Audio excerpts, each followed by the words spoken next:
Sweetheart, use your brother's card. He's got about $90,000 saved. My mom said, handing my card to my sister without my permission. She went straight to the mall and filled her cart with electronics, designer shoes, and imported perfumes. The cashier rang up the purchases, $88,000, inserted the card, looked at the screen, and said, "Sorry, but this card is..." My name's Harold.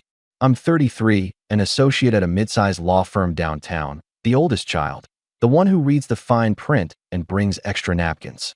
I'm the person who fixes Wi-Fi, proofreads leases, and remembers everyone's allergies. I don't drink much, I run early, and I like my receipts lined up by date because chaos makes my head buzz. At home, I'm the calm one. In my family, that means the bank. It was a Sunday, late afternoon, rain ticking against the kitchen window at my parents' place. The house smelled like lemon cleaner and fried onions. My mother was slicing peaches with that tiny serrated knife she's had since I was 10. My sister, Jenna, scrolled on her phone, half listening, half smirking. The TV in the living room was playing some reality show at low volume. People with white teeth arguing about a vacation rental. I stood by the counter, tie loosened, reading a draft settlement on my phone because a client liked to panic on weekends. Mom didn't look at me when she said it. She just reached into the little ceramic bowl where we toss keys and cards, picked up a black card she always calls the one with the tap, and turned to Jenna like it was nothing. Sweetheart, use your brother's card. He's got about $90,000 saved. Mom said, smiling, handing my card to my sister without my permission. It was casual, thoughtless, the way you'd say, grab a sweater. Mom, I said, just that. Jenna shrugged, took the card with 2 fingers like she was picking a flower. We're just looking, she said. Back to school stuff. Jenna hasn't been in school for 6 years. Put it back, I said, keeping my voice flat. My mouth felt dry. My heart did that tight, light jump it does when a judge asks a question you weren't expecting. Mom waved her hand, annoyed. Stop being dramatic, Harold. We'll sort it later. Don't start. Jenna's grin widened. You're such a lawyer. It's just shopping. The peaches glistened on the cutting board. A drip of juice slid onto the edge of a bill for the gas company. On TV, someone yelled, "You promised me," and it felt stupidly on the nose. I didn't authorize that, I said. Don't take it. Jenna tucked the card into her phone case anyway, like the issue was settled. Be right back, she sang, snatching Dad's car keys from a hook by the door. She kissed Mom's cheek and breezed out, leaving cold air and a trail of vanilla perfume. Mom kept slicing like nothing happened. You always make things so heavy, she said softly. You know your sister is trying to get on her feet. I looked at the knife, the peaches, the clean counter I'd wiped myself after dinner. I felt the old pressure gather behind my eyes. I swallowed it. Mom, I said again slower. Put my card back. She didn't. She set down the knife and finally met my eyes. The look said, don't embarrass me. Don't make a scene. We're family. That was the first click of the lock turning in my head. Not anger. Not yet. Just the click. Here's the part that didn't happen in one day. It happened over a decade of little things that didn't look like theft because they came wrapped in family words. When my dad's back went out, I paid the MRI copay. When the roof leaked, I put a new card on the roofer's invoice because Mom's credit was acting weird. When Jenna forgot her rent, I zelled her just this once because her landlord is a creep, and I didn't want her getting cornered. If someone was short, I covered. If someone was stuck, I drove. No one asked how I had the money. They assumed I had it because I was the lawyer. Here's the unglamorous truth. I'm an associate, not partner. I pay insane student loans. I have a cheap used sedan that smells faintly like coffee, and the $90,000 wasn't lying around. It was my emergency fund plus the down payment for a modest condo I'd been stalking on a real estate app at 2 a.m. when insomnia got loud. It was every packed lunch, every skipped Uber, every wedding where I wore the same suit and pretended it was a choice. When you're the calm one, everybody assumes you're fine, even when you say you're not. Mom's favorite line. We raised you. You turned out well. You should give back. Dad's favorite line. A family is one pocket. Jenna's. I'm not asking for a handout. It's an investment. I've argued against those lines in my head for years. I'd write counterarguments like closing statements while brushing my teeth. But out loud, I swallowed them. I picked my battles. I wanted peace. Peace comes with a price tag nobody totals until later. The pressure picked up this past spring. Jenna quit a job at a boutique after 2 weeks because the manager had a tone. Then she started an online store that sold nothing and posted influencer reels about soft life. Mom co-signed a car for her so she can get to interviews. When the payments were late, guess who helped for now? In June, I told them I was finally looking at buying.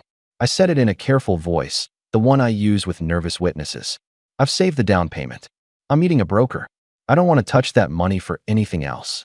I texted it, too, because I wanted it in writing. Mom heart reacted. Dad sent a thumbs up. Jenna replied, "Proud of you, big bro. Can I borrow your blender?" 2 weeks later, the group chat lit up with, "Family dinner Sunday." Big news. It was Jenna. The big news was that she was launching a studio, by which she meant a room in a rented co-working space with neon signs. She wanted to surprise everyone with a vision board. At dinner, she passed around a laminated list of starter needs: camera, ring lights, a few designer pieces, a laptop that doesn't freeze, and gifts for future collabs because you have to spend to make. "Don't look at me," Dad said, raising his palms. "We're tapped. Your brother will help," Mom said, like she was ordering bread. I stared at the list. I thought about the condo's green tile bathroom I'd saved to my phone. I said, "I can't. I told you about the down payment." Jenna rolled her eyes. "You're so linear." Mom sighed, a deep theatrical thing. "Your sister's trying. You of all people should support that." "I do," I said, "but not with my house money." Mom's face hardened. "You have always been careful," she said, like careful was a flaw. "Sometimes you have to believe in people." Dad chimed in. "We've believed in you since you were born." He meant, "You owe us." I washed dishes after dinner. The neon numbers on the stove glowed 8:32. The sponge squeaked against a pan. I kept breathing slowly like I teach anxious clients before depositions. The next week, Mom stopped by my apartment with laundry detergent and left with my extra laptop, just for a few days so Jenna can edit. I told myself it was okay. Then she asked for my streaming passwords to help her unwind. I told myself it was nothing. Then she asked me to co-sign a small personal loan just in case Jenna needs inventory. I said no to that one. I actually said the word no. Mom didn't speak to me for 3 days. Then came Sunday. The peaches. The card. After Jenna left with my card, I stood in that kitchen and felt my chest hum like a power line. I wanted to shout. I didn't. I did what I always do. I tried to manage it. "Mom, this isn't okay," I said. "You can't take my card." She wiped the knife clean with a paper towel. "I didn't take it. Jenna borrowed it. She doesn't have permission." "You're so legal," she said, like it was a slur. "You make everything a contract." "We're family." I wanted to say, "Families can still steal." I wanted to say, "I am not a line of credit." Instead, I said, "Call her. Tell her to bring it back." Mom's mouth flattened. "Stop controlling everything." The rain got harder. Dad shuffled in wearing socks with sandals, opened the fridge, stared inside like answers were next to the pickles. "What's this?" he said, sensing weight in the air. "Nothing," Mom said quickly. Jenna ran an errand. "For what?" I asked. Mom didn't answer. She tossed the peach pits in the trash and tied the bag. "I need to take this out." She went into the rain without a coat. It felt like a metaphor and also just my mother being dramatic with produce. I stood there with my phone in my hand. I typed, "Bring my card back now." I didn't send it. I deleted it. I typed, "This is not okay." I deleted that too. At 6:14 p.m., Jenna texted the family chat a photo of 3 shopping bags sitting in a mall food court, a smoothie next to them. The caption, "We love a productive Sunday." No tags. No receipts. No detail. Just a poke. Mom sent a heart emoji. Dad sent a fire emoji he uses incorrectly for everything. The click in my head turned into a slow whir. Breaking points don't always arrive with screaming. Sometimes they show up in a strip of fluorescent light and a cashier who's just doing her job. At 7:02 p.m., my phone buzzed with a fraud alert. Then a second. Then a third. "Is this you?" it asked. $3, $8.99, Electro Electronics. $2, $4.50, Lumiere Shoes. $1, $2.80, Maison Parfum. Location, the mall Jenna always tags in her stories when she wants free samples. I screenshotted because I knew I'd need proof. I hit no, not me. I called the bank. While I was on hold listening to a woman say my call was important, I texted Jenna, "Stop. Call me now." She didn't. Instead, she posted a boomerang of a glossy bag swinging on her wrist. Mom texted me separately, "Don't be petty. She's investing in herself." Investing. The customer service rep came on, calm, bored, probably in a room with bad lighting. I verified everything. I asked them to freeze the card. She said someone was currently at a register attempting a large purchase, and could I confirm the amount? I asked how much. she said, very gently. $88,000. My mouth opened, but nothing came out for a second. The air in the kitchen felt thin. I hung up and drove. I don't remember the turns. I remember the sound of the rain, the smear of red tail lights, the sticky brake pedal that needs WD-40. I parked crooked, ran inside, the mall smelling like cinnamon and floor cleaner. Jenna was at Electra Electronics, ring light haloing a wall of TVs, a display of noise-canceling headphones like trophies. Her cart was stacked with boxes, a camera that looked like it could film a nature documentary, 2 designer laptops, a tablet, a drone. She wore a puffy coat and the look of a person who's never been told no. Mom stood beside her, chatting with a salesperson about warranty plans like she was buying a toaster. I walked up. Give me my card. Jenna blinked slow. Relax. The cashier hit a button, slid the card into the reader. The machine chirped. A pause. He glanced at the screen, then at Jenna. Sorry, but this card is, he bit back a wince. Declined. Jenna laughed like it was cute. Run it again. I just froze it, I said. My voice sounded calmer than my body felt. Give me my card. Mom stepped between us like a human customer service supervisor. Don't humiliate your sister, she hissed. People are looking. They should look, I said, finally letting my words land. You took my card. It's family money, Mom snapped. You'll get it back. When her studio takes off. The cashier cleared his throat, embarrassed to be near this scene. I can hold the items for 15 minutes, he said. After that, they go back. Put them back now, I told him. This is unauthorized. Jenna's face did a hard switch. The smirk died. You're so small, she said, voice low. You love making me feel like trash. You've always loved that. Give me my card. She shoved it into my chest and walked away with Mom, both of them muttering about my attitude.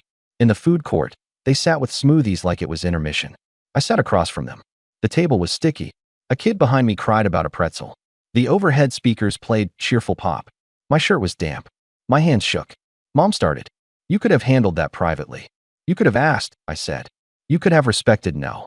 Jenna rolled her eyes to the skylight. I told you, he likes being the victim. I put my phone on the table and opened the banking app. I scrolled to the alerts. The numbers stared back. $88,000 attempt. Plus the little ones. Screenshots lined up like receipts of who they were. Do you see this? I said. Do you see what you try to spend? It was a bundle, Jenna said. Discounts. Jenna, I said, and the way her name came out made her look at me. No more. What's that mean? Mom asked, suspicious. It means there will be consequences, I said. Real ones. Mom laughed. What will you do? Sue your own mother? She said it like a dare. I stood up because sitting felt too powerless. I won't argue here, I said, voice steady. I'm going home. If anything else is charged on any card, I'll treat it like I would for any client. You'll get the same courtesy and nothing extra. Mom sucked her teeth. You're heartless. Maybe, I said. Or maybe I'm finally done being a wallet. I left them there. The rain had softened into mist. In the car, I exhaled for the first time in 20 minutes and felt the exhale turn into something like shaking. On the drive home, I practiced sentences out loud. Not for court. For my life. People imagine aftermath as quiet. Mine was loud. The ding of group chats, the silent ring of ignored calls, the thud of my heart when my phone lit up with Mom. That night, the family group chat exploded. Jenna posted a paragraph about public humiliation and being unsupported. Mom added, your brother has always had control issues. Dad wrote, let's be reasonable, which in our language means, do what your mother wants. I didn't answer. I took photos of every message. I saved every alert. I changed every password I hadn't already changed. I set up 2-factor. I called the bank again and had them issue a new card and a new account number. And I put a verbal password on the account that isn't my birthday, dog's name, or favorite sports team. I froze my credit. I removed my name from the automatic payments for the family cell plan I'd been covering temporarily since 2021. I canceled the streaming profiles I paid for and that no one thanked me for. It felt petty for 5 seconds. Then it felt like breathing. At 11:43 p.m., Mom called. I let it go to voicemail. Her voice was low and furious. You embarrassed me today, she said. You think money makes you superior. It doesn't. You wouldn't have that money without us. We fed you. We clothed you. We did without so you could study. You owe this family. I replayed it twice. The word "oh" scratched at me like sand. At 7:08 the next morning, a text from Dad. Come by tonight. Family meeting. I typed. I can't. I have work. I erased it. I typed, okay, 6. Then I put on a suit and went to an early hearing with a judge who says my last name like it's 3 syllables. I argued a motion. I won. Afterwards, my colleague asked if I wanted coffee. I said no. I ordered 2. I started catching up, but my eyes kept darting to my phone like a dog to the door. At 6:04 p.m., I walked into my parents' living room and felt that old childhood tightness in my shoulders, like I should sit up straighter without being told. Mom sat upright on the couch with a notebook like she'd prepared remarks. Jenna had sunglasses on indoors. Dad paced. We're going to resolve this, Dad said, throwing his hands like a referee. I nodded. Great. Resolution is good. I sat. I put my phone face down. I clasped my hands so they wouldn't tremble. Mom started. You humiliated your sister over a misunderstanding. What was misunderstood? I asked. We thought your savings was for family goals, Mom said, actually using the word goals like we were pitching a deck. Jenna's studio is a family investment. No, I said. It's not. You're selfish, Jenna snapped. You think your little law job makes you better than us. I laughed, surprised at the sound. Nothing about my job feels little, I said. But this isn't about better. It's about boundaries. Mom put down her notebook and leaned forward. Boundaries, she repeated slowly, like tasting a word she didn't like. So here's what we propose. She actually used that word. We set a monthly family support budget, just until Jenna is stable. You contribute, say, $2,000. That's nothing to you. And you stop making everything combative. My mouth opened, then shut. I breathed. I reached into my bag and took out a thin folder. I put it on the coffee table. The cover said, in clean font, Family Financial Conduct Agreement. Jenna snorted. Oh my God, I drafted it on my lunch break, I said. It's not a trap. It's clarity. Dad eyed it like it might bite. What's in it? Exactly what I've said for months, I replied. My accounts are mine. No one is to hold or use my cards, ever. Any requests for money come in writing with purpose, amount, and repayment terms. No guilt language. No surprise visits to borrow items I need for work. If there's an emergency, we discuss it. Real emergency. Hospital emergency. Not studio lighting. Mom flushed. We're not signing that. That's fine, I said. It still applies. You can't make rules for us, Jenna said. I can make rules for me, I said. And I am. Mom stood. Get out. I stood too. Okay. She didn't expect that. She faltered. You're leaving? Yes, I said. I'll be in touch when I'm ready. Ready for what? Jenna asked. Silence, I said.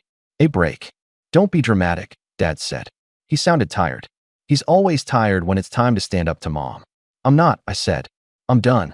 I left. I walked to my car with a quiet I hadn't felt in years. It was not happiness. It was space. The next 3 weeks were a lesson in what happens when you step out of a role people rely on. The texts escalated, then curdled, then went silent. Aunt Marla wrote, Family forgives. Be the bigger person. Cousin Leo wrote, LOL, your sister says you're rich now. Congrats. Someone I hadn't spoken to since high school DM'd me. Your mom says you're having a mental health episode. I took screenshots. I put my phone face down a lot. Then my building's concierge called to say a courier had left a package. Inside was my extra laptop, scratched, and a ring light still in plastic. No note. I photographed them and filed the photo in a folder called Returns. I moved forward. I toured the condo with the green-tiled bathroom. I met the broker. I ran numbers. I felt the terror of doing something big for me after years of doing big things for everyone else. On a Thursday, I was in court when my phone buzzed with restricted. I let it go to voicemail. It was Mom. Her voice was different, small, brittle. We need your help, she said. Jenna has an issue with her credit. Someone did something with a card. There's a police officer here asking questions. Call me. I sat in my car after court and listened to it twice. The sun was bright. A kid pushed a scooter down the sidewalk, helmet too big. I called back. What happened? I asked. It's a misunderstanding, she started. What happened? I repeated. Mom exhaled. A card was used. They're saying it wasn't authorized. They're saying it was fraud. Whose card? Yours, she said quickly. But it's a mess, Harold, because it's all in the system wrong. I cut in. No, I said. It's very simple. I reported unauthorized use. If someone used my information, the bank and the police will handle it. You're going to let your sister get arrested? She snapped, heat returning to her voice. I could hear the old hook sliding into place. Family, guilt, duty. I felt it hit the boundary I'd built and stopped there. I'm going to let the process work, I said. Like I would for anyone. She's your sister, Mom said softly. pleading now. Yes, I said. And I've been her safety net for a decade. That net is causing more harm than help. Mom went quiet. Then, you've changed. I've stopped lying, I said. That looks like change. For 2 days, it was chaos. Extended relatives called. Old neighbors texted. Jenna posted a long story about betrayal with a black background and white font. I didn't look. I only saw when a friend sent a screenshot with, "Is this about you?" I replied, "Not my circus anymore." Then it got quieter. People run out of outrage when you stop feeding it. I closed on the condo. I signed a lot of papers. I held the keys in my palm, warm from the escrow agent's hand, and felt my chest loosen like a knot untying. On moving day, my friend Marcus carried the heavy boxes and kept cracking jokes about my lawyer books, casebooks I keep for nostalgia. Because yes, I'm that person. We assembled a cheap IKEA table that wobbled until it didn't. We ate pizza on the floor because I don't own a table yet. It wasn't glamorous. It was mine. At 9:14 p.m., I stood alone in the green-tiled bathroom and looked at myself in the mirror. I thought about the kitchen with peaches and a tiny knife. I thought about my mother's face when I said consequences. I thought about all the times I drove over at midnight with groceries and pretended that was love. My phone buzzed. A text from Dad. "Proud of you." Just that. 2 words. No emojis. No strings. It surprised me how much that small thing pinched behind my eyes. I typed, "Thank you." I didn't add anything else. 2 months later, Dad asked me to stop by without the drama. The house looked the same. Lemons on the counter, TV murmuring, the hook with keys. Jenna wasn't there. Mom poured tea she never drinks and pushed the cup toward me. "I shouldn't have taken your card," she said, eyes on the steam. I shouldn't have told Jenna to. I told myself it was for her future. It wasn't my decision. My throat tightened. Years of arguing. And then, finally, plain words. "She's back at the boutique," Mom added. "Part-time. She hates it." "Work is good," I said. "Boring helps." Mom's mouth tugged. "You always liked boring." Silence. A neighbor's dog barked twice like punctuation. "I'm not the bank anymore," I said. Not a threat. A fact.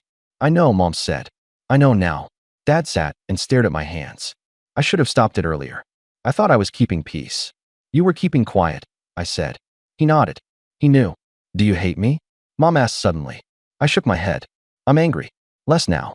Mostly tired." "I don't hate you." She exhaled. "Can we see your place?" "You can't," I said. "Bring peaches." We laughed, small, real. At the door she hesitated, then held out my old spare key. I never used it. I shouldn't have had it. "Thank you," I said, meaning it. In the car, I let the quiet settle. My keys felt heavier, not from number, from ownership. Here's what practice taught me. Boundaries feel cruel when you've been trained to be useful. They feel cold when your role was warmth. But they aren't walls. They're doors with locks you control. People who love you knock. People who love your access rattle the handle. I'm done being access. I help when I choose, not when I'm cornered. Last week, Jenna texted a photo of a tiny paycheck. It's not much, but it's mine. I typed, "Proud of you," and put my phone down. Tonight I'll eat at the wobbly IKEA table and look at the green tile and think, I did this. My card stays in my wallet unless I decide otherwise. That's the moral. I won't let you use me. And the bonus, when you stop being the bank, you stop being broke in ways money can't measure. That first click in my head that day, not a lock closing, a key turning from the inside. And I'm not handing it out anymore.